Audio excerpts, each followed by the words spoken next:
So we're going to do the problem, evaluate x times e to the x squared plus y squared plus z squared over the region where W is the solid region which lies between the spheres rho 1 and rho 2 in the first octant.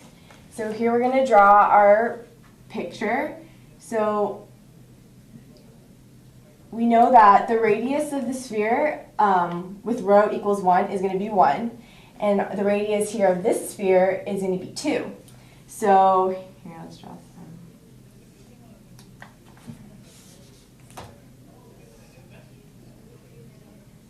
Here, this is going to be our sphere with radius 1, and then our other sphere with radius 2.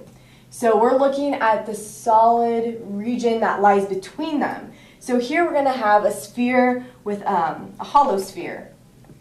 And so we want to look at the first octant. So more or less this is what we're going to be looking at, just the first top half of it, since it's in the first octant.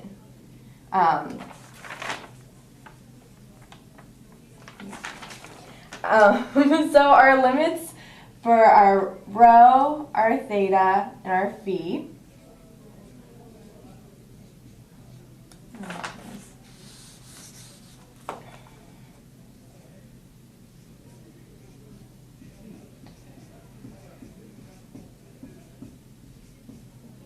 So our rho is going to start, since we don't start from the origin, we start from more or less this outer sphere.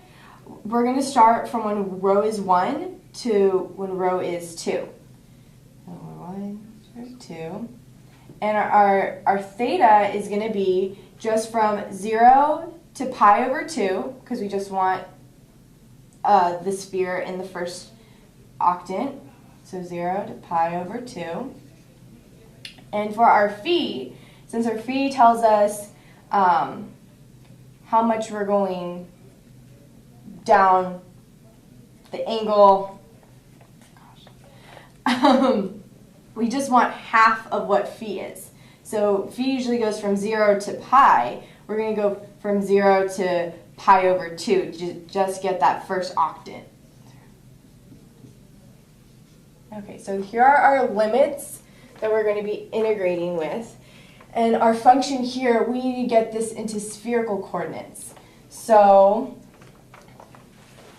we have here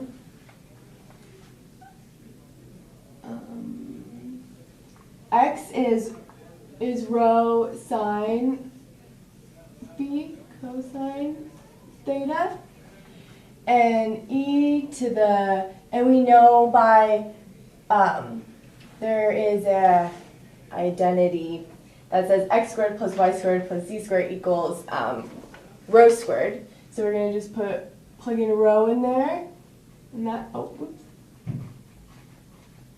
This is a rho squared. And we're going to place dv with rho squared sine phi d rho d theta d phi. And we're going to integrate this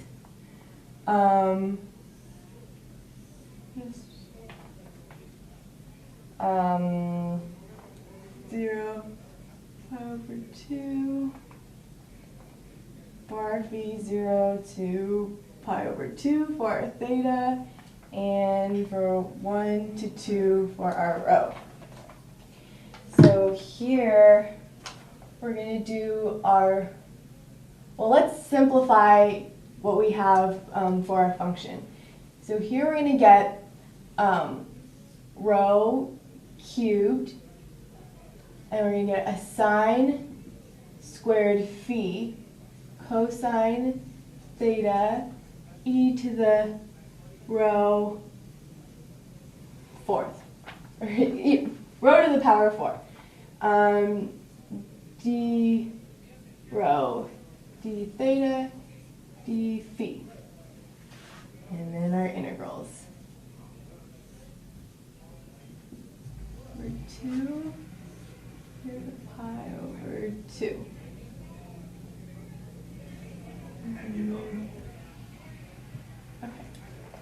Okay, so we are going to integrate with respect to rho first. So we can take all this stuff is going to be our constants. So we can just kind of take that out first. And we have rho cubed e to the rho to the power 4 d rho. And here we can easily make a u substitution for p to the 4, because when you take the antiderivative, it's 1/4 p to the 3rd. So I'll do it over to the side here. U equals rho to the power 4. du is 1/4 rho cubed d rho. So let's plug that in. So we'll have e to the, hold on, and we'll have to, wait, no, we're not going to get that. Oh my goodness. Okay.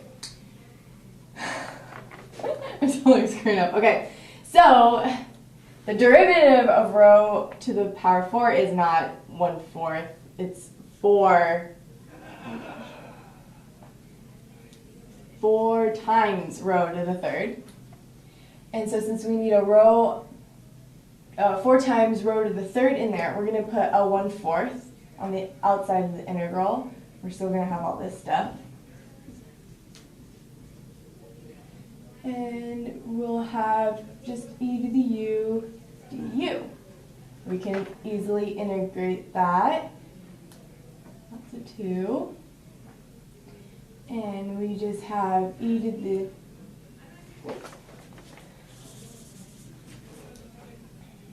we'll have e to the u evaluated from 1 to 2. And these are in terms of rho, and since we want to get them in terms of our u, because it'll just be easier to integrate that way, we'll have to plug in our numbers into rho here to get u. So here we just get 1. 2 to the 4th is 16, so you can change that. And all this. Okay, and then this evaluated is e to the 16 minus e to the 1 times all this. I'm going to put the 1/4 over here. Cosine theta. And now we're going to integrate with respect to theta next. And theta is from 0 to pi over 2 d theta. So here we can pull out all our constants, which is 1/4 and e to the 16 minus e to the 1 and sine squared phi.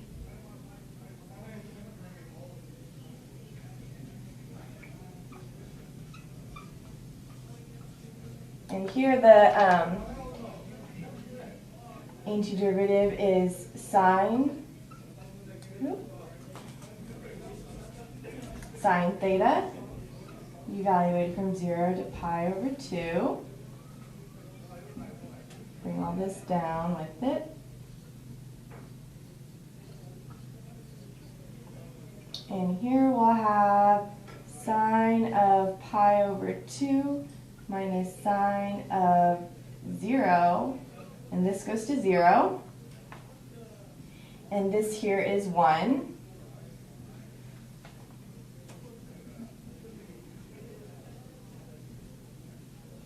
So we'll have, simplifying this is just going to be 1. So it's going to be all this times 1. So it's just, we're left with just this stuff.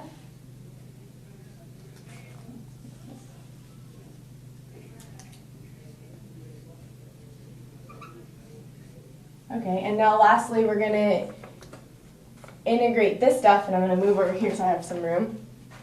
We're going to integrate with respect to phi now. So that's from 0 to pi over 2 of the 1/4 e to the 16th minus e to the 1st sine squared phi pull out all the stuff we don't need it in there. From 0 to pi over 2 sine squared phi dphi.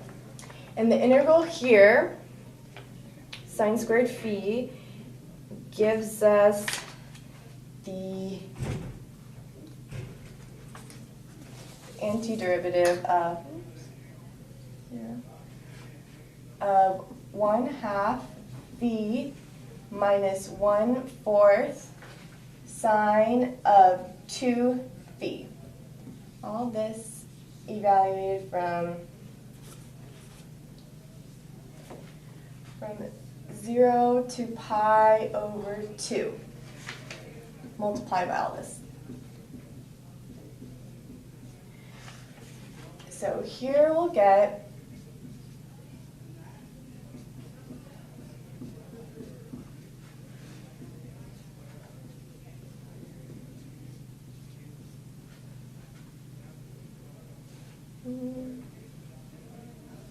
these in parentheses, minus 1/2 0 minus 1/4 sine 2 0. And all of this is just going to go to 0, so we don't really need to care about that. Here, pi over 2. Here, but I messed up the first time I did this. I forgot about this 2 in front of this, so we're going to be multiplying it. So really, we're going to have sine of pi, which is going to be 0 as well. So all we need to look at is just this guy, and leaving this out. We'll just have pi over 4 from the multiplication here times e to the 1 minus e to the 16. And then we can just multiply the 1/4 to the pi over 4, and we'll get pi over 16 e to the 16 minus e to the 1 as our